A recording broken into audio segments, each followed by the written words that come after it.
প্রায় ৭০ বছর পর হঠাৎ করেই রাশিয়া আবারও এমন একটি রেডিও চালু করেছে যেটা শুনে আমেরিকা সহ বিশ্বের বড় বড় শক্তিশালী দেশগুলো নড়েচড়ে বসেছে। ইসরায়েল, ন্যাটো, ইউরোপ সবাই চুপচাপ জরুরি বৈঠকে বসেছে। কেউ প্রকাশ্যে কিছু বলছে না, কিন্তু ভেতরে ভেতরে সবাই আলোচনা করছে, কারণ এটা কোনো সাধারণ রেডিও না। এই রেডিও অন করা মানে শুধু একটা যন্ত্র চালু করা না, বরং বড় কিছু প্রস্তুতির ইঙ্গিত দেওয়া।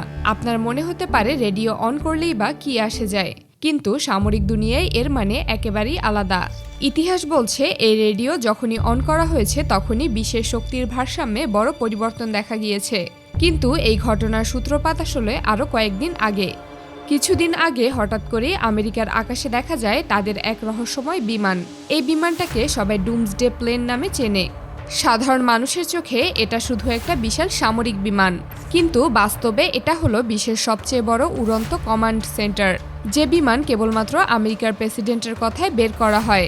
এই বিমান থেকে পৃথিবীর যে কোনো জায়গায় থাকা মার্কিন সামরিক বাহিনীকে নির্দেশ দেওয়া সম্ভব। এই প্লেন খুব একটা প্রকাশ্যে দেখা যায় না, কিন্তু যখন এটা দীর্ঘ সময় ধরে আকাশে থাকে তখনই বিশ্ব নেতারা চিন্তায় পড়ে যান। কারণ এই প্লেন যুদ্ধ করে না, আবার বোমাও ফেলে না। এর কাজ অন্য কিছু।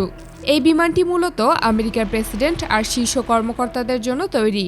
যদি কোনোদিন জরুরি পরিস্থিতি তৈরি হয় তাহলে সর্বোচ্চ কঠোর ঘোষণা দিতে দিতে এই বিমানে করে নিরাপদ গোপন বাংকারে তারা পৌঁছে যাবেন। ঠিক এই জায়গাতেই রাশিয়া খুব ঠান্ডা মাথায় নিজেদের চাল দিয়েছে। আমেরিকা আকাশে তাদের ডুমসডে প্লেন দেখিয়েছে, আর রাশিয়া তার জবাব দিয়েছে শব্দ দিয়ে। সেই শব্দ হলো ডুমসডে রেডিও। রাশিয়ার এই ডুমসডে রেডিও নতুন কিছু নয়, এটা সোভিয়েত আমলে তৈরি করা হয়েছিল। এই রেডিওতে কোনো গান বাজে না, কোনো খবরও আসে না, শুধু একটা একঘেয়ে বাজ বাজ শব্দ চলতে থাকে। আর এটা চলতে থাকে দিনের পর দিন, বছরের পর বছর। মাঝে মাঝে হঠাৎ করে মানুষের কণ্ঠ শোনা যায়। কেউ কিছু নাম বলে, কিছু সংখ্যা বা কোড বলে, যেগুলোর কোনো ব্যাখ্যা নেই, কোনো ঘোষণা নেই। যারা জানে তারাই শুধু বুঝতে পারে এর মানে কি।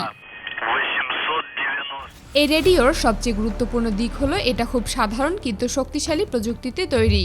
যদি স্যাটেলাইট নষ্ট হয়ে যায়, ইন্টারনেট বন্ধ হয়ে যায়, ফাইবার লাইন কেটে যায়, তবুও এই ডুমসডে রেডিও কাজ করবে। কারণ এর সিগন্যাল কোনো বাধা ছাড়াই হাজার হাজার কিলোমিটার দূরে পৌঁছে যেতে পারে। এখন প্রশ্ন আসে, রাশিয়া কেন হঠাৎ করে এই রেডিও আবার সামনে আনলো? উত্তরটা খুব সহজ কিন্তু গভীর।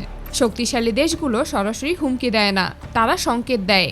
আমেরিকা যখন ডুমসডে প্লেন আকাশে তোলে তখন সেটা শুধু তাদের নিরাপত্তার জন্য না, এটা একটা বার্তা, আমাদের কমান্ড সিস্টেম রেডি করছি, তোমরা দেখো।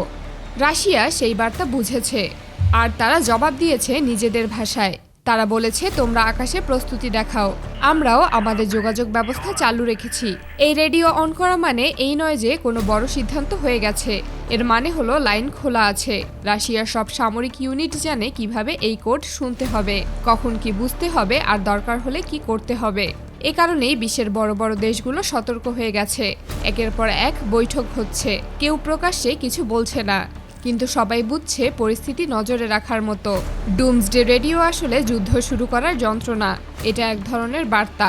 যুদ্ধের পরিস্থিতি হলেও রাশিয়ার সিস্টেম এখনো সক্রিয় আছে, তারা এখনো প্রস্তুত। আর রাশিয়া সবসময় এমন, তারা চিৎকার করে কথা বলে না, তারা সংকেত দেয়, শব্দে কথা বলে। এই কারণেই যখন রাশিয়ার ডুমসডে রেডিও আবার শোনা যায় তখন পুরো বিশ্ব চুপচাপ হয়ে যায় আর সতর্ক হয়ে যায়। Николай, Женя, Татьяна, Иван. Николай, Женя, Татьяна, Иван.